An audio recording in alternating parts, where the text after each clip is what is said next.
오늘 함께 보실 하나님 말씀은 역대상 17장 1절로 해서 15절의 말씀 보고자 합니다. 역대상 17장 1절로 해서 15절의 말씀입니다.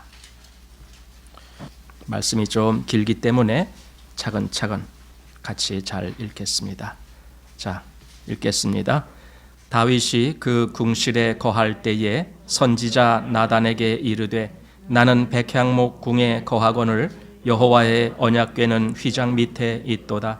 나단이 다윗에게 고하되 하나님이 왕과 함께 계시니 무릇 마음에 있는 바를 행하소서. 그 밤에 하나님의 말씀이 나단에게 임하여 가라사대 가서 내 종 다윗에게 말하기를 여호와의 말씀이 너는 나의 거할 집을 건축지 말라.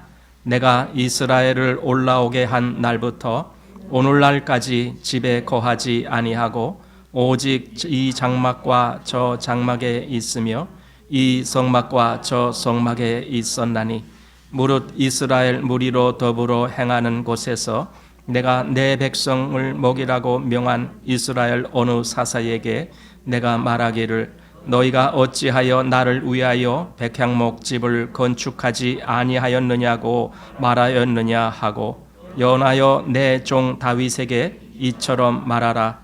만군의 여호와께서 이처럼 말씀하시기를 내가 너를 목장 곧 양을 따르는 데서 취하여 내 백성 이스라엘의 주권자를 삼고 네가 어디를 가든지 내가 너와 함께 있어 네 모든 대적을 네 앞에서 멸하였은즉 세상에서 존귀한 자의 이름 같은 이름을 내게 만들어 주리라.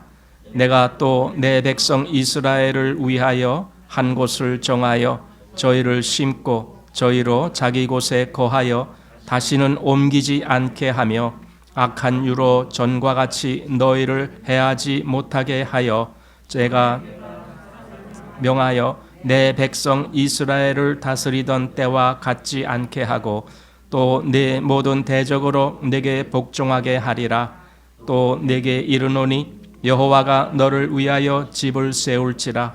내 수한이 차서 내가 열조에게로 돌아가면 내가 내 뒤에 내 씨 곧 내 아들 중 하나를 세우고 그 나라를 견고하게 하리니 저는 나를 위하여 집을 건축할 것이요 나는 그 위를 영원히 견고하게 하리라. 나는 그 아비가 되고 그는 나의 아들이 되리니 나의 자비를 그에게서 빼앗지 아니하기를 내가 내 전에 있던 자에게서 빼앗음과 같이 하지 않을 것이며 내가 영영이 그를 내 집과 내 나라에 세우리니 그 위가 영원히 견고하리라 하셨다 하라. 나단이 이 모든 말씀과 이 모든 묵시대로 다윗에게 고하니라. 아멘. 오늘 하나님의 구원 10번째 시간이 되겠습니다. 제가 하나님의 구원이라는 일종의 시리즈로 지금 말씀을 드리는 이유는 우리가 성경을 볼 때에 성경을 이렇게 부분적으로 보기도 합니다. 대개 어느 본문을 택하면 그 본문 중심으로 해서 이렇게 부분적으로 보는데 제가 하나님의 구원 시리즈를 하는 것은 성경을 전체적으로 보기 위함입니다. 사실 성경은 권으로 따지면은 66권으로 이렇게 되어 있지만 사실 그 성경 전체가 하나입니다. 그래서 창세기를 보면서도 우리는 요한복음을 보게 되고 또 신명기를 보면서도 얼마든지 사도행전도 보게 되고 이렇게 성경 전체가 하나로 연결되어 있다는 것을 보게 됩니다. 그리고 그것이 일관적으로 무언가를 말씀하고 있다는 것을 보게 됩니다. 그 중에 가장 중요한 것이 바로 우리를 구원하시는 구원입니다. 이 주제가 성경에서 매우 중요한 주제입니다. 그리고 그 우리를 구원하시는 구원이 결국은 하나님의 뜻이고 목적에 해당되기 때문에 그렇습니다. 하나님의 목적은 우리를 구원하셔서 하나님이 뭔가 원하신 어떤 것을 이루시기 위한 그것을 하나님은 하십니다. 그 중에 이제 오늘 보고자 하는 말씀도 포함되어 있습니다. 오늘은 하나님이 지으시는 집이라고 하는 제목으로 말씀드리려고 합니다. 하나님이 지으시는 집이 있습니다. 그래서 오늘 그 부분을 좀 같이 보려고 합니다. 오늘 우리가 역대상 17장에서 말씀을 보았지만은 이 말씀은 사무엘하 7장에도 그대로 나옵니다. 거의 동일하게 그렇게 나옵니다. 그렇다면은 성경 전체적으로 볼 때에 오늘 읽은 이 말씀은 사무엘하에 또 역대상에 이렇게 두 번 반복해서 나오는 말씀이다라는 겁니다. 성경에서 어떤 말씀이 반복적으로 나올 때에는 그 말씀을 중요하게 다룬다라는 거죠. 같은 내용인데 두 번씩 말씀했다라는 것은 거기에 의미가 더 깊다라는 뜻이 됩니다. 그래서 오늘 사무엘하에서도 우리가 읽는 말씀이지만 오늘은 특별히 역대상을 통해서 이 말씀을 보고자 합니다. 오늘 말씀의 배경을 잠깐 말씀을 드리자면은 오늘 17장을 읽었지만 15장에는 다윗이 그 오벳 에돔이라고 하는 사람의 집에 있는 하나님의 언약궤를 그것을 메어다가 이제 다윗이 특별히 마련한 장소, 그 다윗성의 일종의 그 천막으로 휘장 같은 걸로 만든 장소에다가 그 언약궤를 메어다가 거기다가 이제 모시는 그러한 기록이 나옵니다. 그리고 16장에는 다윗이 그렇게 하나님의 언약궤를 메고 온 다음에 그것에 대해서 감사의 찬양을 드리는 그 시가 나옵니다. 그래서 16장 여기 8절 말씀부터 그 내용이 나오는데 너희는 여호와께 감사하며 그 이름을 불러 아뢰며 그 행사를 만민 중에 알게 할지어다. 이렇게 이제 시작하면서 하나님을 찬양하는 시가 아주 길게 이렇게 기록되어 있습니다. 그리고 오늘 이제 17장으로 건너와서 다윗의 마음에 하나님의 집을 좀 지었으면 좋겠다 이런 마음을 품게 합니다.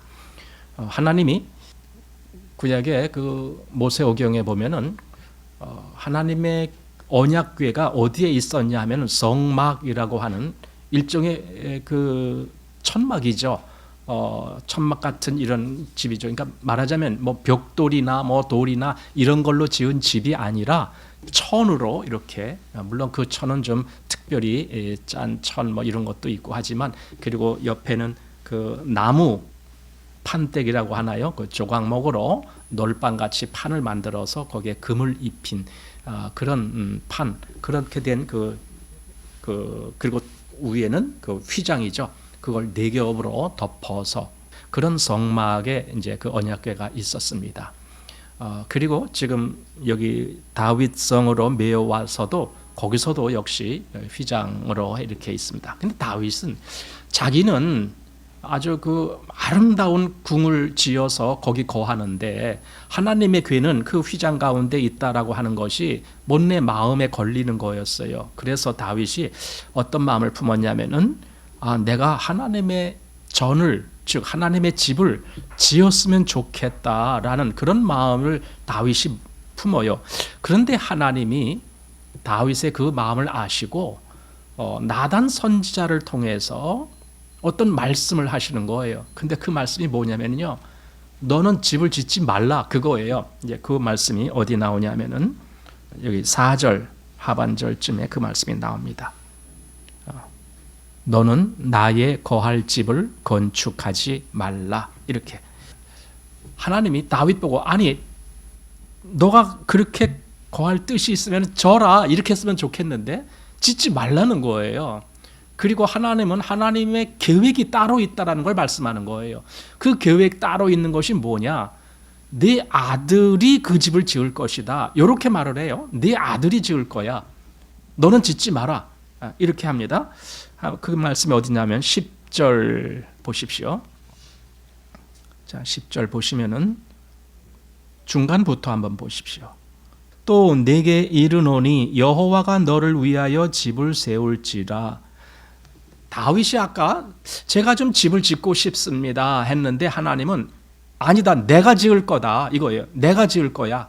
하나님의 집은 내가 지을 거야, 이렇게 하나님이 말씀하시는 거예요. 근데 그 그 다음에 이제 내가 그럼 어떻게 지을 거냐 했을 때 바로 네 아들을 통해서 지을 거다. 그 얘기가 11절 말씀입니다.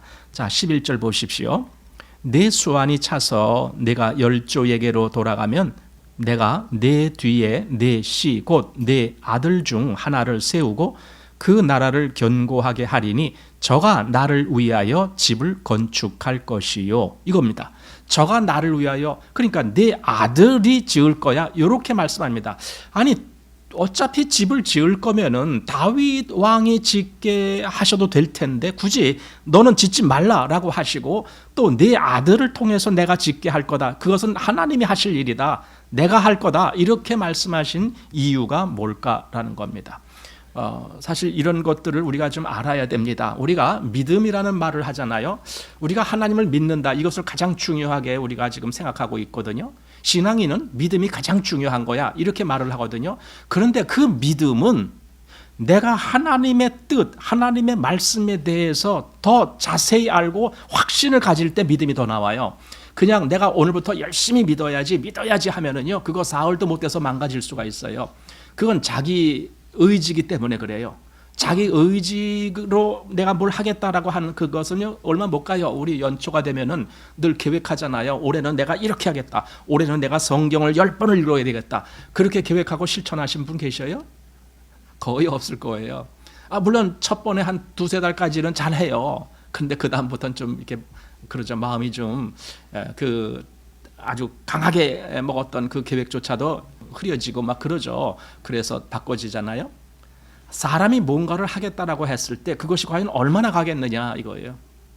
왜 사람들이 언젠가는 하나님을 잘 믿는 것 같다가 또 어느 정도 시간이 지나면 다 떨어져 나가느냐 이거죠. 그 사람의 믿음의 동기가 하나님께 있는 것이 아니라 자기에게 있었기 때문에 그래요. 그 사람은 자기가 집을 지은 거예요. 한마디로 하나님의 집은 하나님이 지으시는 거예요. 우리 안에 있는 믿음 하나님으로부터 와야 돼요. 우리 안에 있는 생명 그건 하나님으로부터 와야 되는 거예요. 요한복음에는 그러잖아요.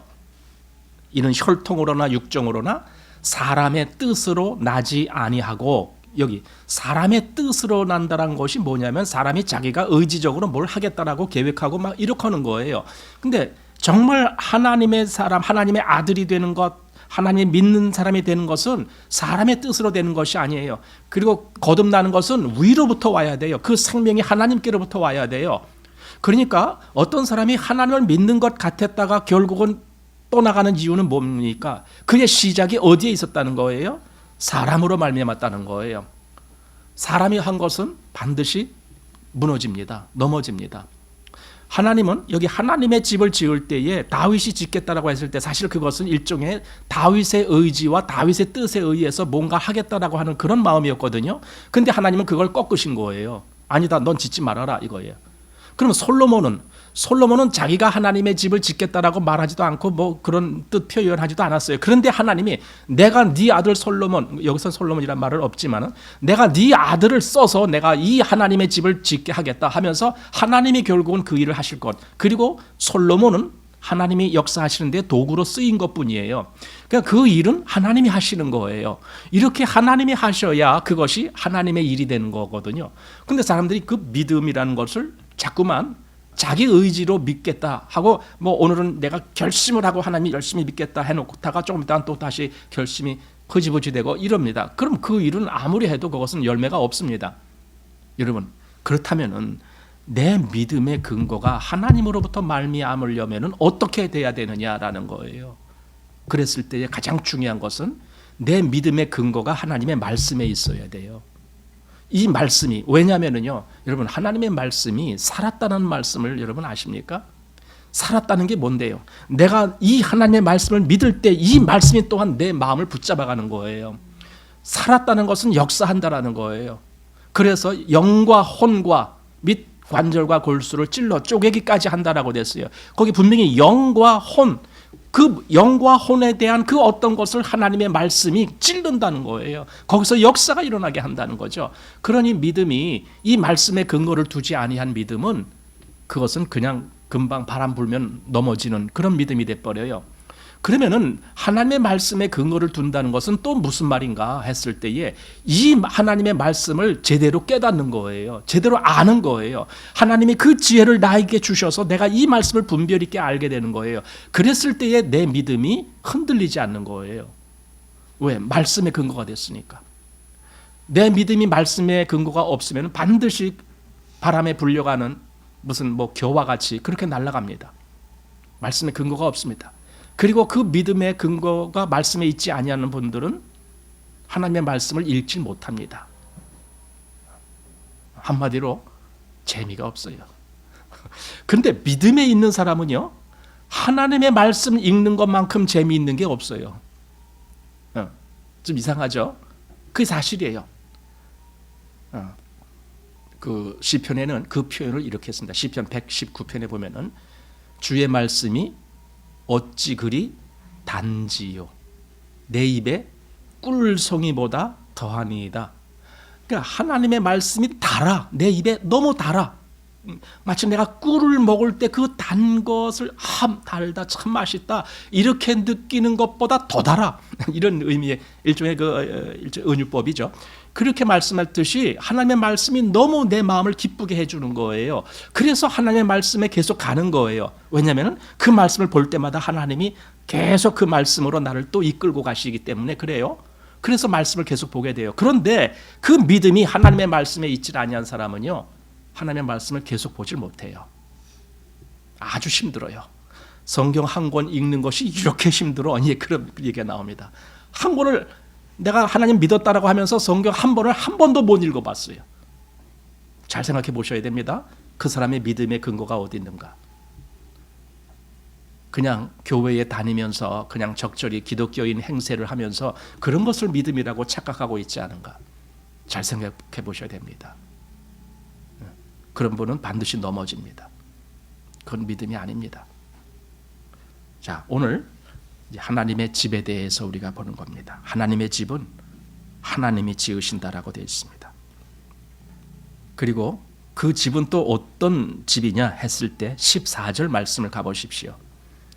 내가 영영이 그를 내 집과 내 나라에 세우리니 그 위가 영영이 견고하리라 하셨다 하라. 자, 그 집은 영원한 집이라 해야 되고 거기에 있는 그 집에 거하는, 여기 이제 글을 했는데 사실은 물론 솔로몬을 통해서 그 집을 짓고 솔로몬이 거기서 주관자가 되지만 여러분 진짜는 솔로몬이 아니죠. 왜냐면은요, 솔로몬 좀 이따 죽거든요.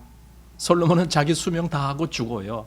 더군다나 솔로몬이 지은 하나님의 전도 주전 586년 바벨론 왕 느부갓네살에 의해서 다 파손됩니다. 그러니까 그건 영영한 것이 아닙니다. 여기 말씀은 영영이 그 위가 있다라고 했는데 진짜 하나님의 집은 영영한 집이라 해야 되는데 솔로몬이 지은 집은 영영한 집이 아니었습니다. 심지어 우리가 늘 보는 말씀처럼 예수님이 너희가 이 전을 헐라 내가 사흘 동안에 일으키리라 이렇게 말씀하실 때, 아니 그것이 영영한 집, 하나님이 말씀한 영영한 집이었다라면은 그 전을 헐라라고 말씀하면 안 되는 거죠. 그럼 하나님 스스로가 모순이 되는 거잖아요. 그런데 예수님은 너희가 이 전을 헐라 이렇게 말씀했습니다. 사실 더 중요한 것은 그 너희 눈에 보이는 이 전이 아니다 그 말씀이죠. 그래서 여기서 지금 14절에서도 내가 영영이 그를 내 집과 내 나라에 세우리니, 여기서 했을 때 과연 이것은 솔로몬이 지은 집이 아니다라는 거예요. 진짜는 따로 있다라는 거예요. 따로 하나님이 지으실 여호와의 집은 따로 있습니다. 그런데 구약에는 이렇게 성전이라는 것을 통해서 하나님의 집이라는 것을 미리 예표로 보여주는 거예요. 그것은 진짜가 아니더라도 구약 성경에 많은 것들이 예표로 나옵니다. 그걸 우리가 진짜 이것이 무엇을 의미하는지도 알아봐야 됩니다. 예를 들어 민수기 22장에 그 놋뱀 사건이 나오잖아요. 거기 어떤 불뱀이 와서 사람들을 막 물 때에 하나님이 모세 보고 놋으로 뱀을 만들어서 장대 위에 달라 그 뱀을 쳐다본즉 살리라. 그래서 실제로 모세가 뱀을 만들어서 놋뱀을 만들어서 장대 위에 달고 사람들 보고 이것을 쳐다보면 산다라고 하나님이 말씀했다. 그래서 많은 사람들이 뱀에 물린 사람들이 그 뱀을 쳐다보니까 정말 살아났다. 그런데 그게 뭘 얘기하는 거였느냐? 요한복음 3장에 가면은 예수님이 그 말씀을 해주십니다. 모세가 광야에서 뱀을 든 것 같이 인자도 들려야 하리니, 이게 뭡니까? 뱀이 장대 위에 매달린 것 같이 인자, 즉 예수님도 그렇게 나무에 매달리는 사건이 벌어진다. 우리가 다 알죠. 그게 뭔지? 십자가 사건이죠. 그리고 이는 그를 믿는 자마다 살아나게 하기 위함이다. 이렇게 말씀하시는 거예요. 모세의 뱀을 쳐다본 즉 살더라 했던 것처럼 예수님의 십자가를 쳐다보면서 한다. 즉 믿으면서 한다. 그렇게 말씀하시면서 결국은 구약 성경의 모세 사건이 신약 성경의 십자가 사건과 연결이 되는구나, 이렇게 알게 되는 거예요. 또 구약의 이스라엘이 광야에 40년 동안에 하나님이 날마다 아침에 그 만나를 내려서 먹게 했습니다. 만나. 그런데 그것은 요한복음 6장에 가면은 오병이어의 기록이 있고 그 다음에 그것에 대한 해석을 말씀하실 때 바로 그 얘기가 나옵니다. 유대인들이 그랬습니다. 우리 조상들은 광야에서 만나를 먹었습니다. 사실 40년 동안이나 만나, 즉 자기들이 일을 해서 거둬들인 음식이 아니고 그냥 하늘에서 내려주시는 음식을 먹었어요. 여러분 지금도 그런 거 있으면 좋겠죠. 정말 아무도 일 안 하고 그냥 가만히 있어도 먹을 수 있는 음식이 그냥 내려와. 그럼 얼마나 좋아요? 가끔 우리 그전 생각했어요. 시골에 살 때 아침에 일어났는데 그 안마당에, 여러분 안마당이라는 거 아십니까? 시골 집에는 마당, 그 바깥에 큰 마당이 있고 집 안에, 그러니까 집이 이렇게 미음자로 이렇게 돼 있으면 그 가운데 마당이 조그만 게 하나 있어요. 그게 안마당입니다. 아침에 딱 문 열고 나왔는데 그 안마당에 하얀 쌀래기가 떠나져 있어요. 쌀래기 눈 아닙니까, 여러분? 그냥 눈이 아니고 쌀래기 눈. 그걸 딱 보면서 그 전에 그런 생각 많이 했어요. 저게 만나가 저렇게 생기지 않았을까? 이런 생각을 했어요. 쌀래기 같이 이렇게 동글동글한 거, 조그만 것들이 이렇게 내려와 있습니다. 정말 그렇게 양식이 날마다 내려온다라면은 얼마나 기가 막힐까? 그 유대인들은 자기 조상들이 그거 먹은 것을 너무나 자랑스러워하고, 우리 조상들은 광야에서 만나를 먹었어요 하면서 막 이렇게 얘기합니다. 그런데 예수님은 아니다. 하나님이 진짜 주시는 떡은 그거 아니다. 왜냐하면 너희 조상들은 그 만나를 먹었어도 다 죽었다. 그건 생명을 주는 양식이 아니다. 그런데 하나님이 주시는 진짜 양식은 생명을 주는 거라야 된다. 이 얘기를 하시잖아요. 그러면서 나중에 무슨 말씀을 합니까? 내가 곧 생명의 떡이니라. 그러니까 만나를 보면서 우리는 이것의 실체가 바로 예수님이 생명을 주신다라고 하는 그것을 미리 보여주기 위해서 이렇게 했구나. 이렇게 성경 전체를 왔다 갔다 하면서 연결을 시켜서 보아야 성경이 해석이 되는 겁니다. 오늘 역대상 17장에 여호와의 집, 그 얘기가 나왔습니다. 그럼 그건 뭐냐라는 거예요. 단지 성전을 짓는 것, 그 문제만을 말씀하셨는가? 아닙니다. 그 문제만이 아닙니다. 거기에도 중요한 의미가 나옵니다. 하나님의 집은 건물의 집이 아닙니다. 자꾸만 이런 것을 분별 못하기 때문에 지금도 교회라는 개념을 건물로 생각하거나, 더군다나 더 황당한 말은 교회 건물을 하나님의 전이라고도 말합니다. 사람들이. 여러분 그거는 매우 틀린 말입니다. 성경 건물은 그냥 교회당입니다. 또는 예배당입니다. 그냥 우리가 줄여서 그래도 교회라고도 말하기도 하죠. 그래 거기까지는 그나마 괜찮아요. 그런데 그것을 성전이라고 말하는 것은요, 이건 정말 문제가 있습니다. 교회당이 성전 아닙니다. 그럼 하나님이 지으실 성전은 따로 있습니다. 이 건물이 아닙니다. 이제 이런 것을 분별 못하니까 그저 우매한 가운데 쌓여 있습니다. 그래서 제가 지난번에도 말씀드렸지만은 그 우매한 가운데 있을 때에는 자유가 없습니다. 신앙적인 자유를 못 누립니다. 그래서 늘 뭔가에 끌려가는 것 같이 자기가 잘 알지도 못하는, 한마디로 안개가 자욱히 쌓여있는 어떤 들판을 내가 길을 찾아 헤매는 것 같은 그런 신앙생활을 하는 거예요. 그러니까 그건 바른 신앙이 아니죠. 예수님이 내가 곧 길이요 했는데 왜 그 길을 모르냐고요. 아직 그것을 분별 못하기 때문에 그런 거죠. 자, 여기서 이제 건물의 문제에 대해서 우리가 한번 생각해 보겠습니다. 하나님이 이 건물을 허물어지게 만들었어요. 그리고 그 말씀은 이미 신명기에서도 나왔습니다. 그들이 하나님의 말씀을 제대로 따르지 아니할 때에는 너희가 하나님이 일으킬 그 성전조차도 다 회파되고 허물어지게 하겠다, 이런 말씀을 하셨습니다. 이 말씀 선지서 예레미야를 보면은 이렇게 기록되어 있습니다. 한번 보시기 바랍니다. 예레미야 7장을 보시겠습니다.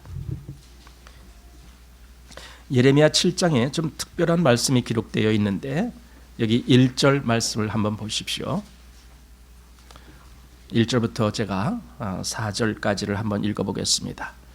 여호와께로서 예레미야에게 말씀이 임하니라. 가라사대 너는 여호와의 집 문에 서서 이 말을 선포하여 이르기를 여호와께 경배하러 이 문으로 들어가는 유다이나 다 여호와의 말씀을 들으라. 만군의 여호와 이스라엘의 하나님이 이같이 말씀하시되 너희 길과 행위를 바르게 하라. 그리하면 내가 너희로 이곳에 거하게 하리라. 너희는 이것이 여호와의 전이라 여호와의 전이라 여호와의 전이라 하는 거짓말을 믿지 말라. 이게 무슨 말씀이냐면요, 예레미야 보고 어디 서서 지금 이렇게 말씀을 선포하느냐면은 2절에 그랬습니다. 너는 여호와의 집 문에 서서, 즉 여호와의 전, 하나님의 전, 그 문에 서서 거기서 사람들에게 말하라. 이 사람들 누구냐? 이 사람들이 여호와의 전에 오는 사람들이에요. 지금 하나님의 전에 들어가고자 하는 사람들이에요. 그 사람들을 향해서 말하라.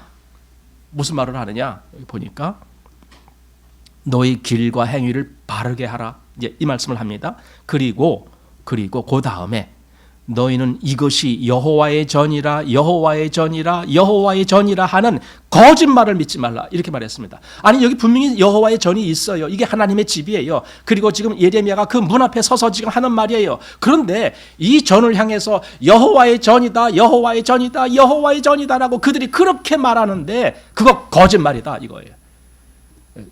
여러분, 이런 것들이 보여야 됩니다. 성경을 읽으면서 하나님이 왜 여기서 예레미야 보고 그 말을 선포하라고 하셨는가? 하나님이 정말 말씀하고자 하는 여호와의 전은 건물이 아니에요. 그러면 그 앞에 너희 길과 행위를 바르게 하라, 이 말씀을 왜 하셨는가? 하나님이 정말 원하시는 그 전, 하나님의 집은 어디에 기초를 두느냐? 바른 믿음에 기초를 두는 거예요. 바른 믿음 위에 세워지는 거예요, 그 전은. 그런데 이스라엘은 그저 건물 하나 세워놓고 늘 저것이 여호와의 전이야 여호와의 전이야 그렇게 말은 하지만 그들의 믿음 상태에 대해서는 전혀 그들은 살피질 않고 하나님을 바르게 믿지도 아니하고 그저 여호와의 전에 왔다 갔다 하는 것으로 자기 신앙 다 했다라는 그런 식으로 했습니다. 오늘날 교회당에 예배당에 나와서 그저 예배 드리고 집에 가고 뭐 왔다 갔다 하면서 나는 하나님 앞에 나는 이렇게 신앙생활 잘하고 있어요, 이렇게 말하는 것과 똑같은 거예요. 여러분, 그게 얼마나 지금 하나님이 원하는 게 아닌 줄 알잖아요. 하나님이 정말 원하시는 것은 내 안에 내가 어떤 믿음을 갖고 있느냐는 거예요. 내가 정말 하나님을 향해서 어떤 마음을 갖고 있느냐는 거예요. 이런 것들이 더 중요한 거지 그저 교회 왔다 갔다 하는 거, 이것이 무슨 의미가 있습니까?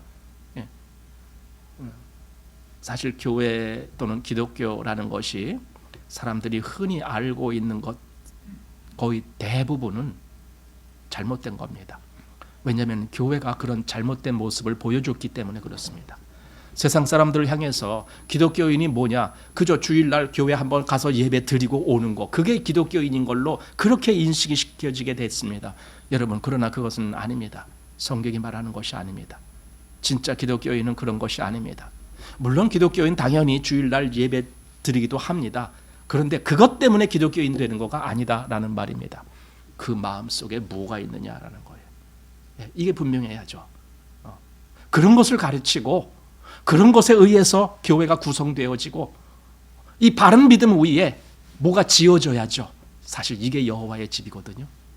진짜 하나님이 원하시는 집은 그런 거거든요. 이 바른 믿음 위에 지어지는 집, 그게 여호와의 집이거든요. 정말 그 말씀을 우리가 분별할 수 있다라면은 얼마나 좋을까. 마태복음 16장, 여기는 좀 보실까요? 한번 보시겠습니다. 마태복음 16장. 베드로가 나옵니다.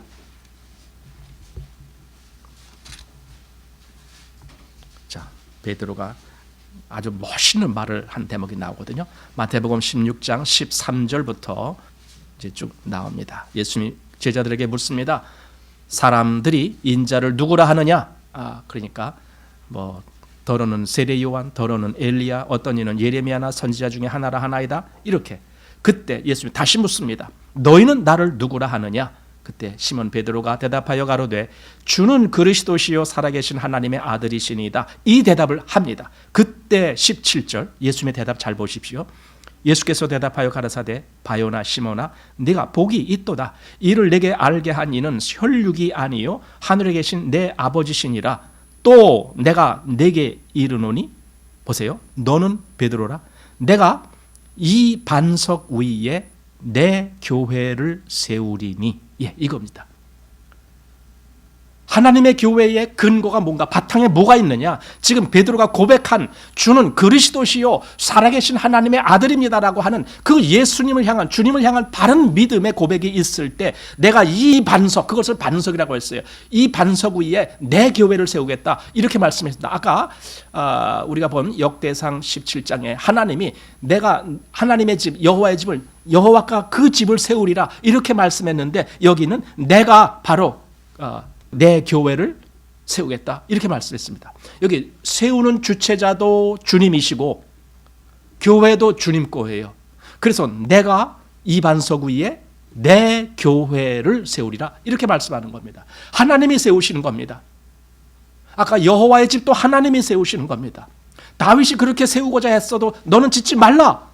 내가 하겠다 하면서 내가 네 아들 중에 하나를 택해서 이렇게 하겠다. 그리고 그 집은 영영이 거하는 그런 집이라야 된다. 이렇게 말씀했습니다. 여기 예수님은 내가 이 반석 위에 내 교회를 세우리라 하고 주님이 그 일을 하실 것이고 주님이 그 교회를 내 교회라고 말씀했습니다.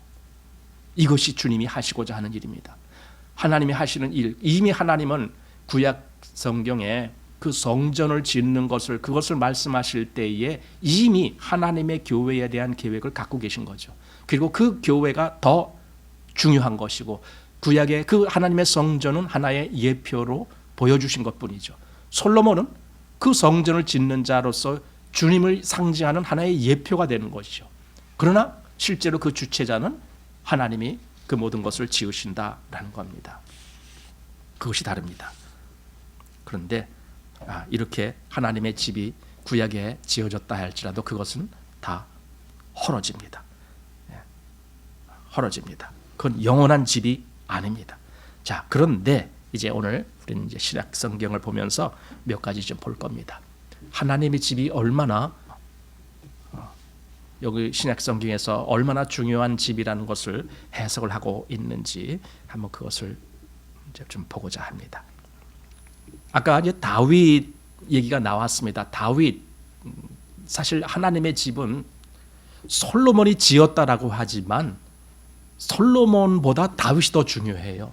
왜 그러냐면 다윗의 마음에 그것이 있었거든요. 솔로몬의 마음에가 아니고 다윗의 마음에가 그것이 있었거든요. 그래서 결국은 솔로몬을 통해서 그것이 지어지게 된 거거든요. 그럼 다윗의 마음에 그것이 있었다는 것은 다윗은 늘 하나님과 그 관계, 그 교통이 이루어졌다라고 하는 겁니다. 하나님의 전에 대한 관계. 다윗이 어떻게 그런 생각을 했을까? 그건 이제 우리가 다 헤아리지 못합니다. 하지만 분명히 다윗은 하나님의 전, 하나님의 집에 대한 마음의 생각이 있었다라는 겁니다. 이사야 55장 한번 보시기 바랍니다. 여기 이사야 55장 3절 말씀인데 이렇게 되어 있습니다. 너희는 귀를 기울이고 내게 나와 들으라. 그리하면 너희 영혼이 살리라. 내가 너희에게 영원한 언약을 세우리니 곧 다윗에게 허락한 확실한 은혜니라. 왜 여기 다윗 얘기가 왜 나왔습니까? 뭔가 하나님과 다윗과의 관계 속에 뭔가 이렇게 아주 중요한 어떤 그런 관계가 맺어지고 있다는 거예요. 다른 사람이 아니고 다윗에게. 그런데 다윗에게 마음에 아까 제가 말씀드렸듯이 하나님의 전을 세우고자 하는 마음이 있었다라는 거죠. 그러니까 다윗만 더 특별하기 때문에 여기 지금 다윗에게 허락한 확실한 은혜다 이렇게 일부러 다윗을 찍어서 말씀을 하셨습니다. 이제 정말 다윗이 어떻게 또 등장하는지 사도행전에서 한번 보시겠습니다. 사도행전 13장 말씀입니다.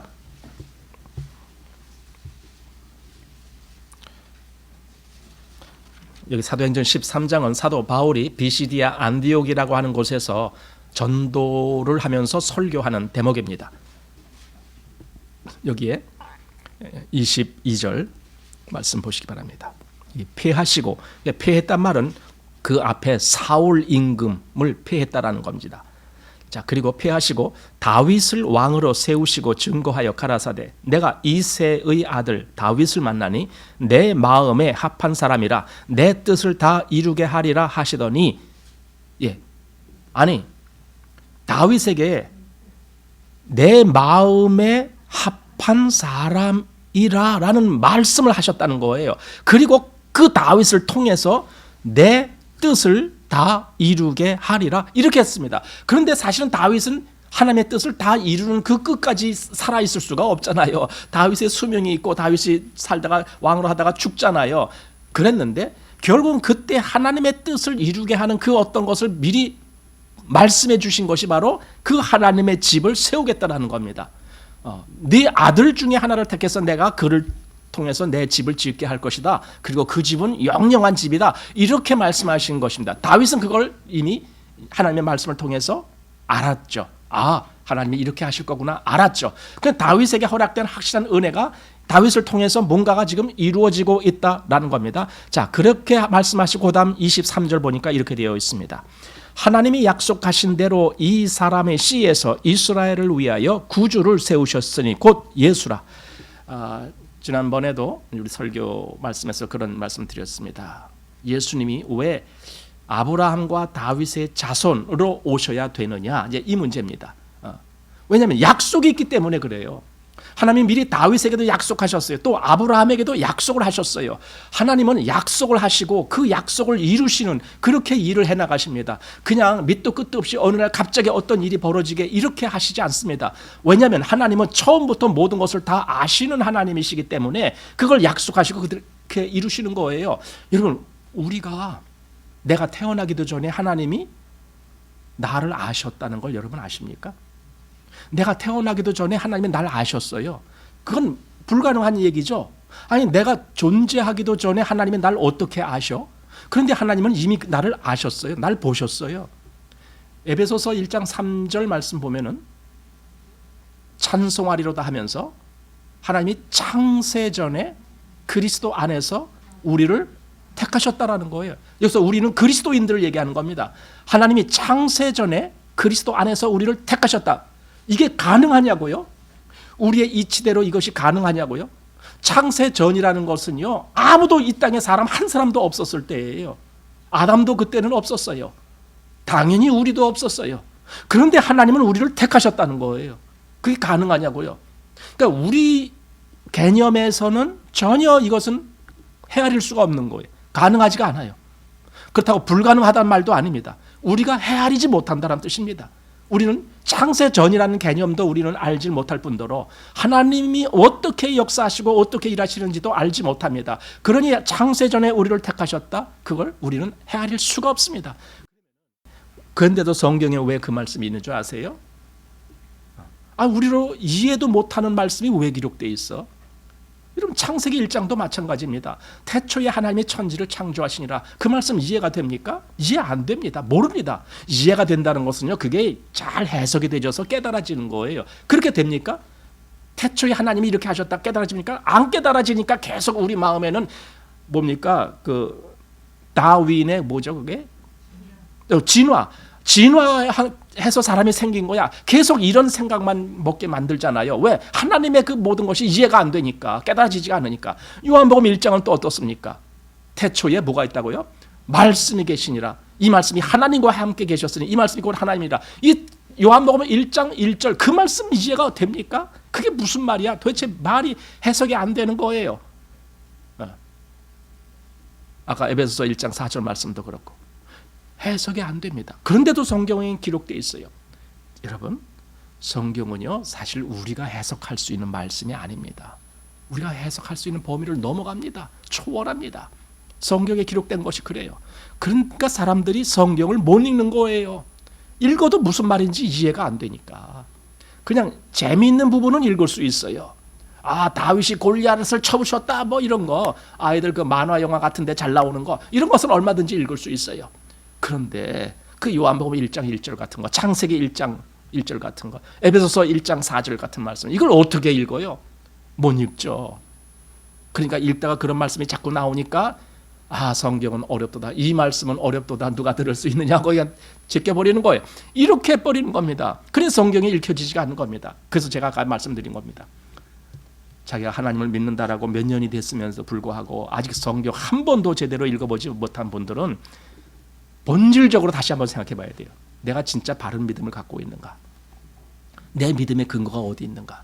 내가 정말 하나님의 말씀을 믿는 것인가? 아니면 내 자의적인 어떤 결단이라든가 자기 의지에 의해서 자기가 믿음을 세운 것인가? 그걸 잘 분석해 봐야 됩니다. 하나님의 말씀에서 그것이 보여지지 아니했다라면은 자기 의지로는 끝까지 가지 못합니다. 자, 어쨌든 하나님은 여기 지금 다윗에게 저가 바로 내 마음에 합한 사람이다 하면서 그를 통해서 내 뜻을 다 이루겠다라고 하나님 말씀하셨습니다. 그런데 다윗은 아주 특별한 사람이라는 거예요. 하나님의 뜻을 이루기 위해서 다윗이 선택이 됐다라는 거예요. 그리고 예수님도 그래서 다윗의 자손으로 오시게 된 거죠. 자, 그런데 이제 거기만 볼 것이 아니라 우리 사도행전 요 앞으로 한번 가보시기 바랍니다. 2장입니다. 2장에는 이제 그 오순절 날의 설교, 베드로의 설교가 기록되어 있습니다. 베드로도 바로 그 다윗을 그렇게 지목하면서 말합니다. 자, 여기 25절이죠.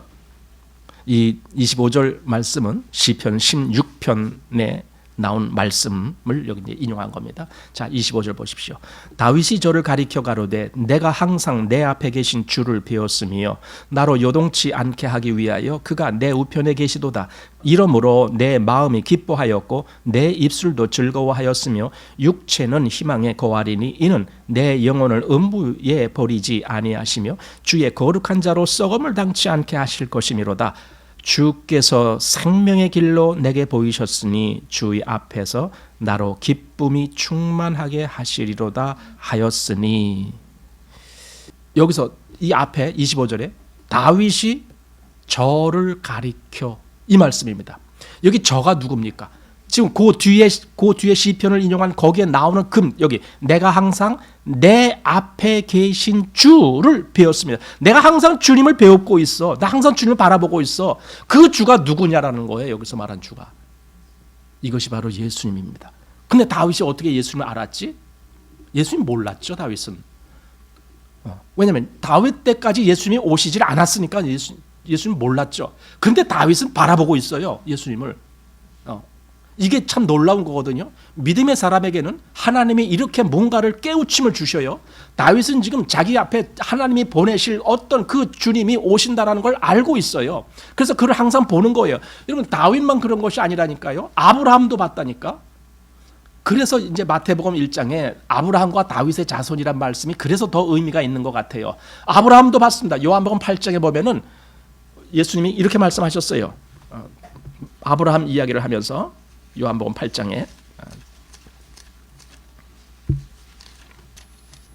자 56절 말씀을 보십시오. 요한복음 8장 56절. 너희 조상 아브라함은 나의 때 볼 것을 즐거워하다가 보고 기뻐하였느니라. 여기 나의 때라는 것은 예수님이 지금 말씀하시는 거예요. 너희 조상 아브라함은 나의 때, 즉 내가 이 땅에 이렇게 올 이 모든 때 이것을 보고 그것을 즐거워하다가 보고 기뻐하였느니라. 그걸 봤다는 겁니다. 아니, 어떻게 아브라함이 예수님이 이 땅에 오실 것을 보느냐고요. 이게 놀라운 거죠. 그걸 그렇게 알았다는 거예요. 아, 장차 주님이 이 땅에 오실 것이다. 여러분, 그 욥기도 보면은요, 욥도 그 고백을 해요. 욥기 19장 25절. 내가 알기에는 나의 구속자가 살아계시니 후일에 그가 땅 위에 서실 것이라. 욥이 어떻게 이걸 알겠느냐고요. 참 기가 막힌 거죠. 우리는 가끔 눈으로 보는 현실적인 세계만 우리가 알 수 있다라고 생각하기 쉬워요. 그런데 그렇지 않습니다. 하나님이 어떤 사람에게는 눈으로 보이지 아니하는 그 너머를 알게 하시는 겁니다. 여러분, 우리가 보는 것도 마찬가지입니다. 하나님이 우리에게 뭘 보게 하시느냐? 예를 들어 골로새서 3장에 보면은 너희가 그리스도와 함께 다시 살리심을 받았으면은 위의 것을 찾으라. 근데 위에 뭐 하나도 안 보이는데 위에 뭐 구름만 보이고 뭐 해달 별만 보이고 이렇게 하면은 그 사람은 못 보는 사람이에요. 그 위의 것을 찾으라 했을 때 그 위에는 거기는 하나님의 나라가 완성돼간 거기를 보라는 거예요. 거기에 그리스도께서 어떻게 계시는지도 그걸 보라는 거예요. 지금 현재 그리스도가 하나님 우편에 좌정하신 것을 그걸 보라는 거예요. 스데반이 죽을 때에 그걸 보잖아요. 아, 주께서 하나님 우편에 서신 것을 내가 보노라 그러잖아요. 그 보는 거예요. 믿음의 눈은 보는 겁니다. 어떻게 보냐고, 그건 그냥 추측하고 상상하고 보는 것이 아니라 하나님이 그에게 그 지혜를 주실 때 보게 되는 거예요. 이게 하나님이 주시는 지혜요, 깨닫는 겁니다. 다윗에게 내가 항상 내 앞에 계신 주를 배웠음이요, 이거예요. 그를 나는 바라보고 있다라는 겁니다. 그를 만나보고 있다라는 겁니다. 배웠음이요, 주님을 만나보고 있다라는 겁니다. 예, 다윗에게 바로 그런 일이 일어나게 했습니다. 자, 그리고 29절 보세요. 곧 사도행전 지금 2장을 계속 보고 있습니다. 29절, 형제들아 내가 조상 다윗에 대하여 담대히 말할 수 있노니 다윗은 어떻게 됐습니까? 죽어 장사되어 그 묘가 오늘까지 우리 중에 있도다. 그러니까 다윗이 비록 주님을 그렇게 봤다고 고백했지만 다윗 자신을 얘기한 거 아니다, 그겁니다. 그 시편에서. 그러면 누굴 보고 있는 거냐? 주님을 보고 있는 것이다, 그겁니다. 자, 그리고 30절 보십시오. 그는 선지자라 하나님이 이미 맹세하사 그 자손 중에서 한 사람을 그 위에 앉게 하리라 하심을 어떻게 했어요? 알고, 이거예요. 그 다음에 어떻게 했습니까? 미리 보는 고로, 이겁니다. 다윗은 그걸 알았고 다윗은 그걸 미리 보았습니다. 아까 아브라함도 그걸 알았고 아브라함도 미리 보았습니다. 보는 거예요. 보는 거예요. 이게 일종의 영의 지각이라고 할까요? 영의 눈이라고 할까요? 보는 겁니다. 아, 하나님이 이렇게 하실 거구나. 보는 겁니다. 미리 보는 거로 그리스도의 부활하심을 말하되 저가 음부에 버림이 되지 않고 육신이 썩음을 당치 아니하시리라 하더니 이 예수를 하나님이 살리신지라, 이렇게 됐습니다. 그러니까 다윗 또는 아브라함 그때 그런 이야기를 쫙 해놓고는 결국은 이게 지금 어디 와서 딱 결론이 납니까? 예수님, 이렇게 되는 거예요. 성경은 이 하나를 얘기하고 있어요. 그렇다면은 여호와의 집도 마찬가지입니다. 진짜 여호와의 집이 뭐냐라는 부분입니다. 오늘 그 부분을 좀 보는 거예요. 여기 다윗 얘기를 조금만 더 보겠습니다. 사도행전 15장 말씀 보시겠습니다. 사도행전 15장 16절,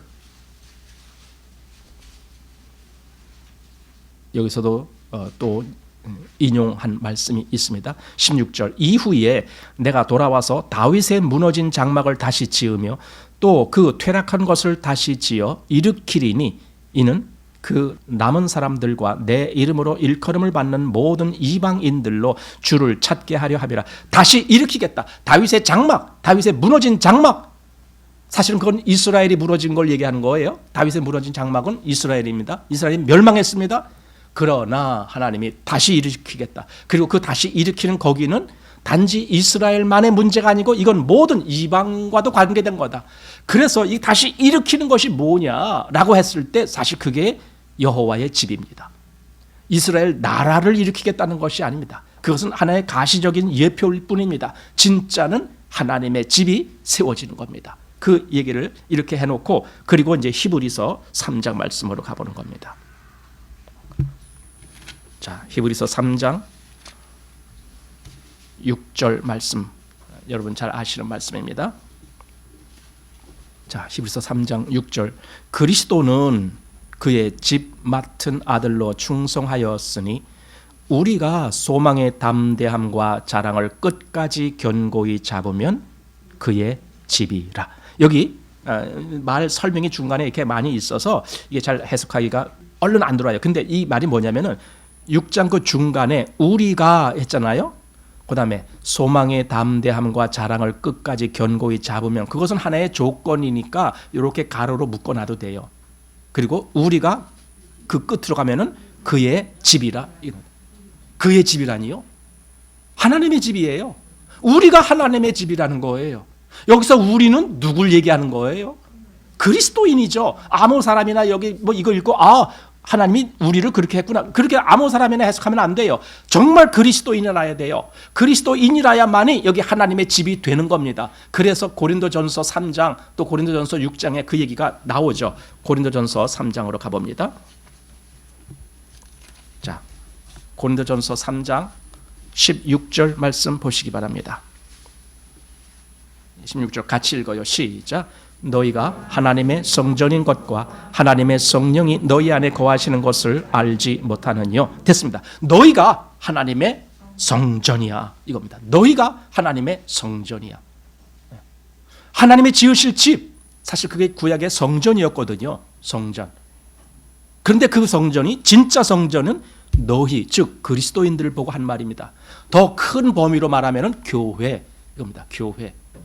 아까 히브리서에서도 우리가 그의 집이라 했을 때에 그 큰 의미에서 교회를 얘기했던 겁니다. 그러니 여기서 교회는 건물 말하는 것이 아닙니다. 너희라고 한 것처럼 이건 사람들을 가리키는 말입니다. 즉 그리스도인들을 가리키는 말입니다. 너희가 그의 성전이야. 또 6장으로 가보시기 바랍니다. 6장 19절 말씀입니다. 6장 19절 같이 시작. 너희 몸은 너희가 하나님께로부터 받은 바 너희 가운데 계신 성령의 전인 줄을 알지 못하느냐. 너희는 너희의 것이 아니라까지 있죠. 예, 우리의 몸뚱아리조차도 이게 우리 것이 아니고 이건 하나님 거야. 왜냐하면 하나님이 거하시는 곳이니까. 여러분, 그래서 그리스도인들은요 그 몸까지도 소중히 여겨야 돼요. 즉 몸으로 죄에 빠지게 하지 말아야 된다는 소리죠. 그 몸뚱아리, 내 이 육신을 가지고 뭘 할 거냐? 가끔 우리는 이제 그 성경에 나오는 이단자들에 대한 기록을 보게 되는데, 예를 들어 초대교회 때 있었던 영지주의자들에 대한 이야기가 있습니다. 그들은 영적인 부분이 하나님과 합한 것이고 이 육은 이건 아니다, 이건 썩을 거고 이건 버림받고 이건 죄에 갇힌 거고 이렇게만 봅니다. 그런데 성경은 그렇게 말하지 않아요. 이 몸까지도 하나님을 위해서 살게 만들어 있어요.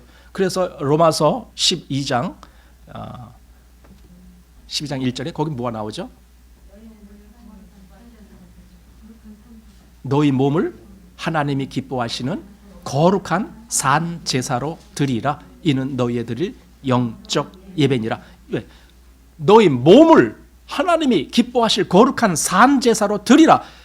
내 몸을 어떻게 살 거냐라고 했을 때 정말 하나님이 기뻐하실 그 삶을 살아라, 이 말씀이거든요. 그러니까 이 몸은 단지 그냥 이건 죄야, 이건 죄 가운데만 있는 거야, 이렇게 보는 것이 아닙니다. 그리스도인은 이 썩을 몸도 하나님의 영광을 위해서 택함을 입었다는 걸 보게 되는 겁니다. 왜냐하면 여기 말한 대로 아까 너희 몸은 너희가 하나님께로부터 받은 바 너희 가운데 계신 성령의 전. 여러분, 성령님은 우리가 하나님께로부터 받았어요. 근데 그 성령님이 내 안에 거하셔요. 그래서 나를 인도하신다니까요.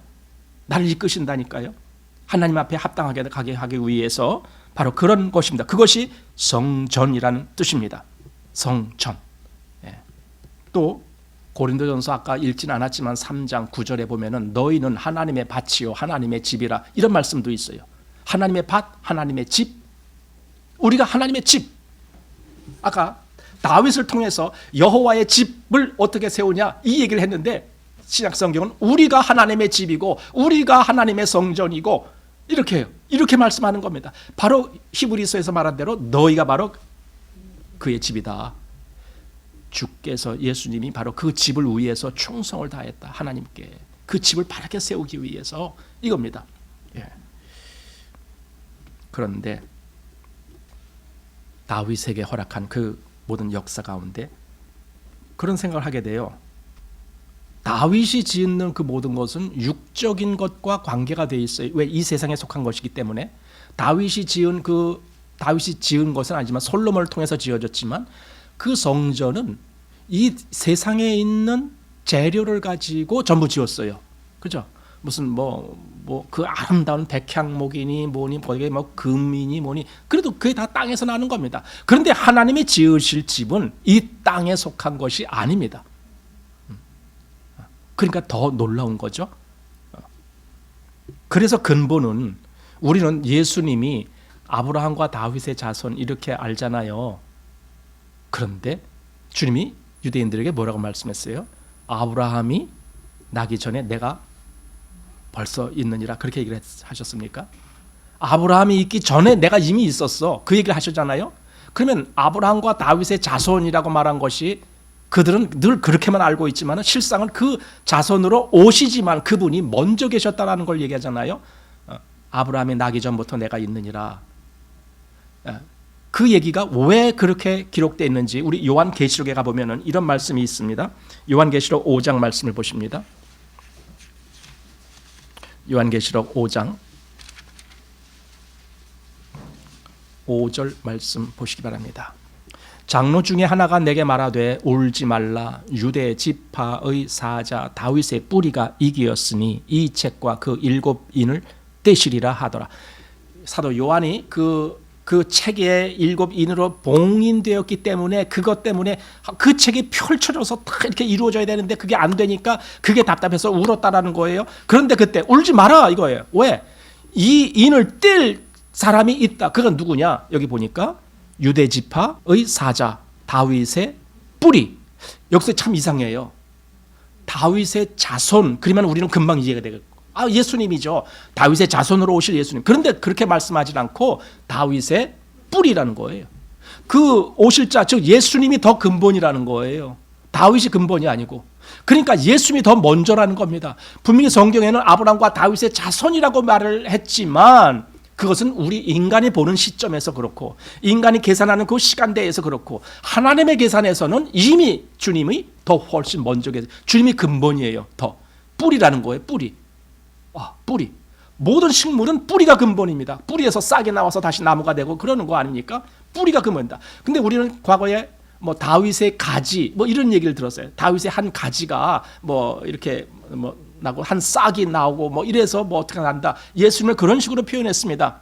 그건 우리 시각, 우리 관점에서 보라고 그렇게 말씀하신 거예요. 그런데 하나님의 관점에서는 그가 뿌리다. 여기만 기록된 것이 아니라 요한계시록 22장에도 있습니다. 자, 요한계시록 22장 16절 말씀입니다. 16절 시작. 나 예수는 교회들을 위하여 내 사자를 보내어 이것들을 너희에게 증거하게 하였노라. 나는 다윗의 뿌리요 자손이니 곧 영명한 새벽별이라 하시더라. 여기 두 가지를 다 말씀했습니다. 나는 다윗의 뿌리요 자손. 그러니까 자손도 되지만 뿌리다 그 말입니다. 뿌리 더 근본이다 라는 말입니다.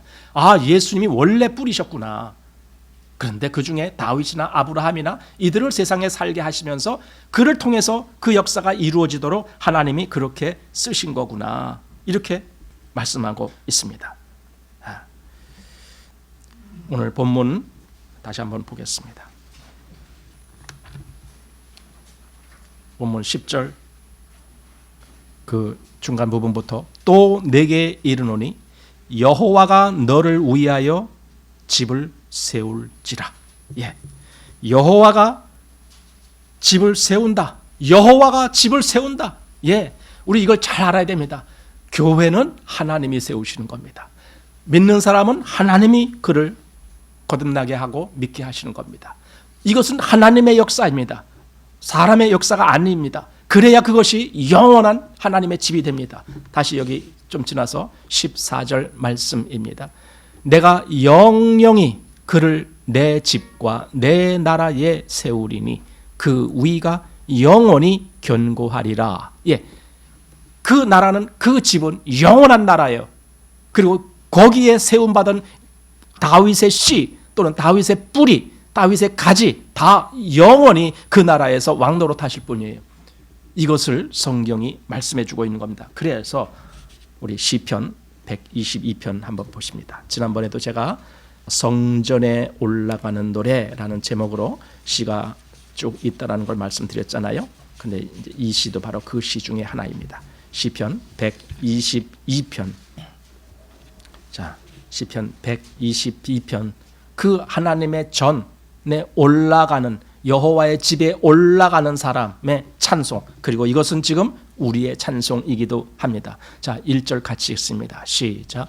사람이 내게 말하기를 여호와의 집에 올라가자 할 때에 내가 기뻐하였도다. 예, 하나님의 집에 올라가자, 여호와의 집에 올라가자, 그때에 내가 기뻐했다. 여러분, 하나님의 집에 가는 것을 기뻐하는 거예요. 왜냐하면 이건 너무나 우리에게 큰 기쁨이 되는 것이니까.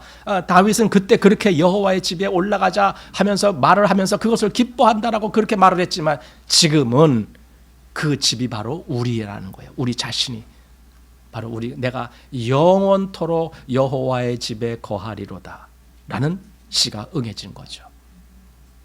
여러분이 하나님의 성전이요, 하나님의 집이고, 그리고 우리가, 이 교회가 바로 하나님의 집이요, 하나님의 성전이 되는 겁니다.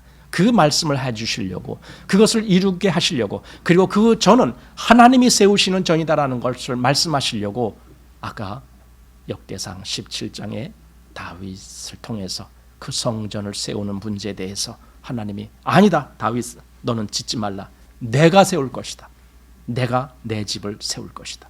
지금 주님은 아까 마태복음 16장에서 베드로의 고백에 대해서 내가 내 교회를 이 반석 위에 세우겠다, 이렇게 주님이 세우시는 교회, 그리고 하나님이 세우시는 집, 이것이 바로 지금 우리입니다. 그러니 이게 하나님의 구약과 신약 그 전체를 꿰뚫는 그 모든 시간대, 그 모든 역사대, 거기에서 가장 중요하게 다루어지는 것이 바로 하나님의 집이고 하나님의 교회입니다. 그런데 그것이 우리라는 겁니다. 우리가 그의 집이다. 우리 스스로를 하나님 앞에 얼마나 존귀한 부름을 입었는지를 우리가 스스로 알고, 아마 그것을 알게 되면은 나의 삶이 얼마나 존귀한 삶이 되어야 될지를 또한 생각하게 되는 겁니다. 여러분은 하나님 앞에 창세 전부터 이 존귀한 부름을 입으신 분들입니다.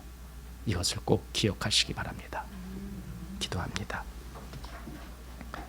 여호와 하나님 앞에 감사드립니다.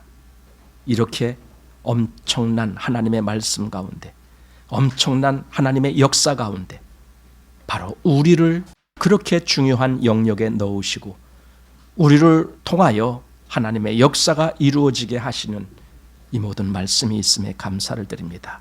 하나님, 오늘 우리가 이 말씀을 보았으니 우리의 모든 삶이 하나님이 기뻐 받으실 만한 삶이 되도록 우리로 하여금 우리가 바로 하나님의 전이요 하나님의 집임을 늘 의식하면서 하나님 나라를 향하여 하나님의 기뻐하실 그 일을 하는 우리들 되게 하여 주옵소서. 특별히 우리들이 이렇게 함께 모인 이 교회를 통하여 하나님의 영광과 하나님의 그 모든 나라가 더욱 크게 이루어지는 이 역사가 이루어지게 하여 주옵소서. 예수님 이름으로 기도하옵나이다. 아멘.